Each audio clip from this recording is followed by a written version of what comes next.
Hi, I'm Ethan. I'm the 11th Corps Hospital Steward attached to the 153rd. Here we have set up a field aid station. It would consist of a tent if you're lucky, most likely a ground cloth or a blanket.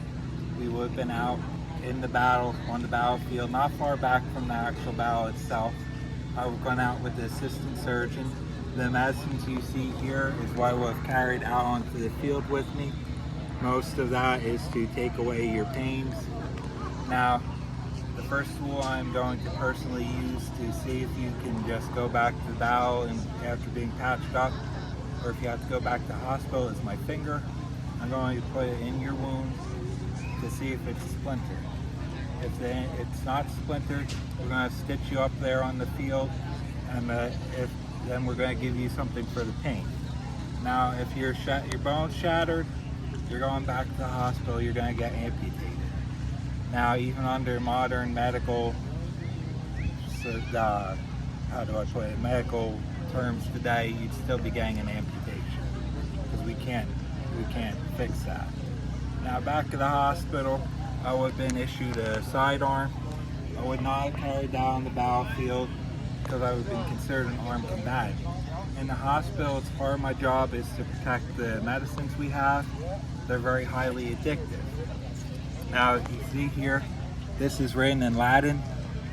That is our first deterrent for people because a lot of the guys couldn't read. But writing it in Latin made it even harder because what are the chances they know Latin? But if you came and you tried to steal the drugs anyways, I'd be authorized to shoot you, unfortunately. Now, what are some questions you have? So how would they amputate a soldier's leg or arm? Well, they would. I don't have the tools here. That's more for under the surgeon. I would be assisting him, passing him the tools. But the first things first. They would have had tourniquet as they're coming in, and they would have released it to see, where's the blood spurting out of. Now, they would have had something a little different than this. They would have, after they found out that the bone is splintered, you can't pull it out with your fingers, so they're going to stick it in the wound to find it would have porcelain tip. Now, because the bullets are made of lead, it would come out a little gray. Because it's porcelain, it's white. They would have used an extractor to pull it out. Now, if you're squirting blood, we're going to be using clamps.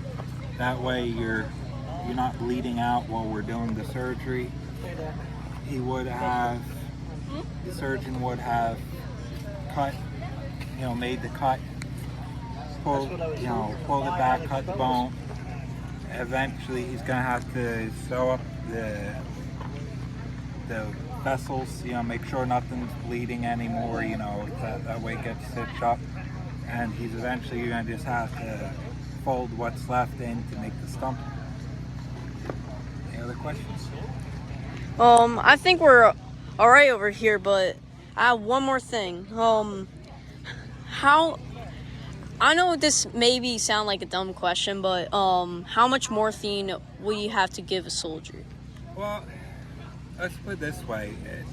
I'm gonna have an assistant surgeon out there that's gonna tell me, I don't know the exact specific, but the assistant surgeon would have given me a specific amount I'm going to give them. Just like back at the hospital, I'm in charge of making the medicines. They would have said, they're just like your pharmacies today. I'm going to be told by the surgeon, you mix this up for them. I'm going to know the amount, and then I go and proceed to give it to the soldier. Well, it's nice talking to you. Thank you.